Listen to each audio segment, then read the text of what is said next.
মুড়ির ল্যাংচা মিষ্টি কোন রকম প্রস্তুতি ছাড়া বাহের বাইত আয়া মুড়ির মিষ্টি বানাইলাম, খায়া কেউ বুঝছে হই না এটা যে মুড়ি দেহারা বানাই না। এক একটা মিষ্টি ফুললে অক করে ডাবল নরম তুলতুলা রসালো এই সহজ মুড়ির মিষ্টির রেসিপিটা একবার হইলেও টেরা হইরা ধুনছে। ফ্ল্যাশব্যাক। আসসালামু আলাইকুম প্রিয় ভাই বোনেরা, আশা করি আল্লাহ রহমতে ব্যক্তি বালা আছেন, আমরাও বালা আছি আলহামদুলিল্লাহ।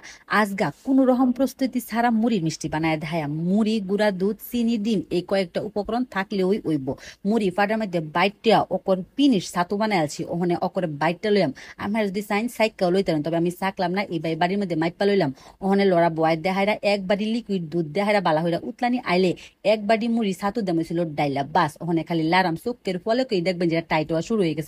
দুধের পরিমাপটাও ঠিক রাখুন, যে এক বাটি মুড়ির গুড়ার লগে কিন্তু এক বাটি লিকুইড দুধ হয়ে দিছি। দেখছি বেলা এরকম যখন টাইট হয়ে গেছে তখন বাড়ির মধ্যে জাস্ট খালি উড়াইলাম, আর গরম অবস্থার মধ্যে ওখানে গুড়া দুধটা মিশাইলাম। দুইটা ডিম বাড়ির মধ্যে বাইঙ্গা বালা হইরা লাড়া চাড়া হরাম, বাস ওখানে খালি গুড়া দুধটা মিশাইলাম। আমি করে ওখানে সঠিক মাপটা কয়ে দিই। আমি 200 গ্রাম গুড়া দুধ এই বাটি দেহারা মাইপা লইছি, 2 বাটি হইছে। আর এই বাটি দেহারা এক বাটি মুড়ির ছাতু দিছি, এক বাটি মুড়ির ছাতু আর 200 গ্রাম গুড়া দুধের লগে 2টা ডিম দিছি।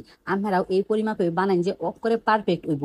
প্রথম অবস্থায় ডিমটা মিশানির পরে দেখবেন যে অকর লেতলেতা হয়ে গেছে। 10 মিনিট একটু ঘি দেহারা রেস্টে দেহারা থই দিবেন। কান্দা আমরা চিনি শিরাটা বানায় লাই, চুলার মধ্যে লড়া বয় দেহারা 2 বাটি চিনি দিছি, 2 বাটি চিনির লগে 2 বাটি পানি দিছি। আমি আগে 1 বাটি চিনি দেহারা পানিটা দেওয়া লইছি, নাহলে চিনিটা তাইয়া জায়গা। ওখানে খালি লাইটা ছাড়া যখন চিনিটা গইলা আইব তখন জাস্ট খালি উড়াই লাইম। চিনি শিরাটা অত ঘন হইতো না, অত পাতলা হইতো না। দেখছি বেলা হাতের মাথাত একটু ঘি মাহাইয়া হাইরা অনেক সুন্দর হইরা মিশাই লইতেছি। আজকার এগুলাটা একটু নরম নরম হয়ে গেছে, কোনো সমস্যা হই নাই গা। এরকম নরম হইলেই বুঝবেন আমার মিষ্টিটা অকরে পারফেক্ট হইব।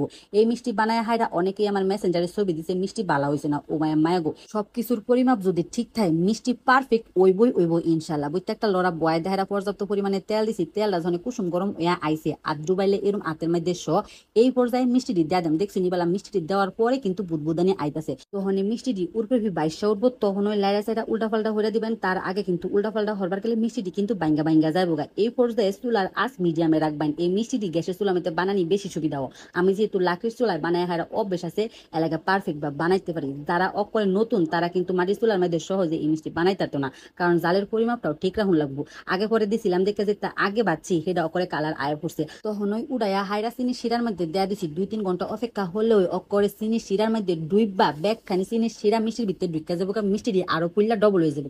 দেখছি নিবেলা কতটা সুন্দর আর পারফেক্ট হয়েছে। বাহের বাইর বেড়াইতাম আইছিলাম, ব্যাগতে কইতাছে আমার হাতে রেসিপি খাইব, সহজেই মুড়ির মিষ্টি বানায় খাওয়াইলাম। অকরে পারফেক্ট হয়েছে। ভিতরেটা কত রসালো কতটা স্পঞ্জি হয়েছে এটা কিন্তু দেখবই বোঝা যায়। অনেক সময় মনেও না আসলে এই রেসিপিটা কিরম বানায় দেখি। অবশ্যই অবশ্যই বানায় দেখুন, যে অনেকে কিন্তু আমার রেসিপি ফলো হইরা বাচ্চারাই হুসুন। গুড়া দুধ, মুড়ির ছাতু আর ডিমের পরিমাপটা ঠিক রাখবেন, মিষ্টি হইব অকরেই পারফেক্ট। সেদ্রা বেটা কইতাছে আলহামদুলিল্লাহ অনেক অনেক মজা হয়েছে। সেদ্রা বেটা কিন্তু এবারের যাত্রায় মিষ্টি ছাড়াই হইব বাচ্চাইছেন, এলাকা ব্যক্তির মিষ্টি বানায় ওই খাওয়াইলাম। আমহেরাও এই মুড়ির মিষ্টির বাচ্চারাই হইলে দেখুন যে। আল্লাহ হাফেজ।